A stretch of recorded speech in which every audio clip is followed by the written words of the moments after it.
Welcome back to the Cave of Science, and we're going to look at how to create a graph from our spreadsheet that we did the other day in class. Okay, if you remember correctly, we have time, we have the x distance, and then we calculated velocities. And we went through all that in class.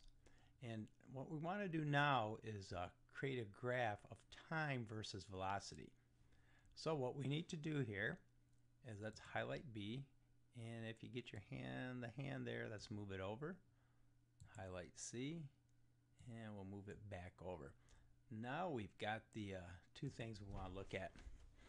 And we're looking at as time increased, or in other words, as the ball rolled across our video, we want to graph the velocity of the ball as it moved across the frame of our video. So we want to create a graph. And this is how you do this in Google Docs. If you've had computer apps, you might know how to do this on a Excel spreadsheet, and then you're fine. But I'm going to show you what we're going to need to do here today. All right, so we want to go ahead and highlight our data. And we don't need to highlight the average data. And the first one doesn't have any, so we're not going to worry about that. So once we got it highlighted, we want to go back up here to the different types of charts or graphs. So we want to insert a chart or a graph.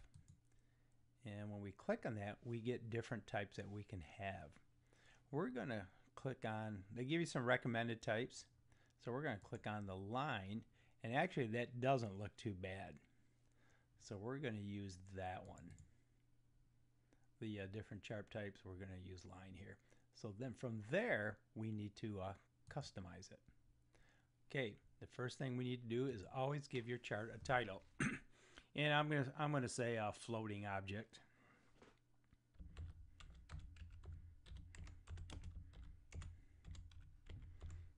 You know, if you had a rubber duck, that's fine. Whatever you use, that, you know, and that's all good. So don't worry about that too much. So that's my title. I'm gonna call it the rubber duck there. So I can hit enter, and you can see the title goes up here. Now if you grab the bar and scroll down, there's all sorts of different stuff you can do here, and we're not going to worry about that right now, but if you want, you can play around with it. So but we need to title the axis. And let's look, we've got our horizontal axis here, and so our horizontal axis is time, and our vertical axis is going to be velocity. So let's look at the horizontal axis first. We know it's time, and the unit is going to be seconds for this. So I have that, and that looks pretty good. We're not going to worry about max or min right now. So if we hit enter, and we have time in seconds. So this is our x-axis.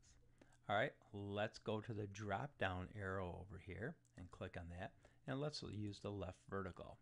So the title here should be velocity.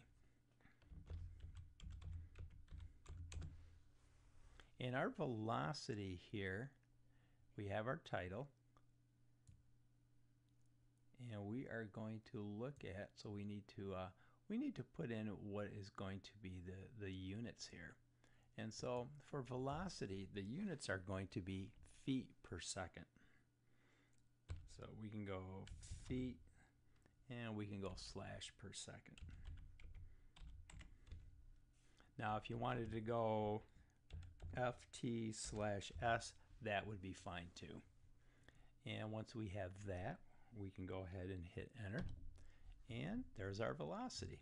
So we can see as our ball or floating object moved across our frame, this is the velocity as time increased. And the kind of nice thing is that you can see the different points here when you put your cursor over it. So this is really our basic graph for this. So we can go ahead and hit insert. And you can see now we have our graph. We have floating object, velocity feet per second, and time in seconds. What I would do here is grab it or left click on it and just move it out of the way, which is fine. Now you want to insert this into your website. There's a number of ways you can do this.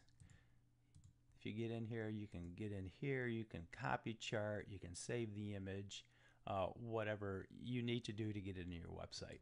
But this is a very, very easy way to insert a graph. Now there's a lot of other different options you could do with this. You know, feel free to play around with it, but for this particular project, this is all you need. And again, our x-axis is time in seconds, so this is our A column, and our B column is velocity, and we're measuring in feet per second. Interesting to note, might be the only time this year we're going to use English measurements, but it's because the USGS sites are all done in feet per second here. So I hope this helps you, and if you have any questions, feel free to ask me in class.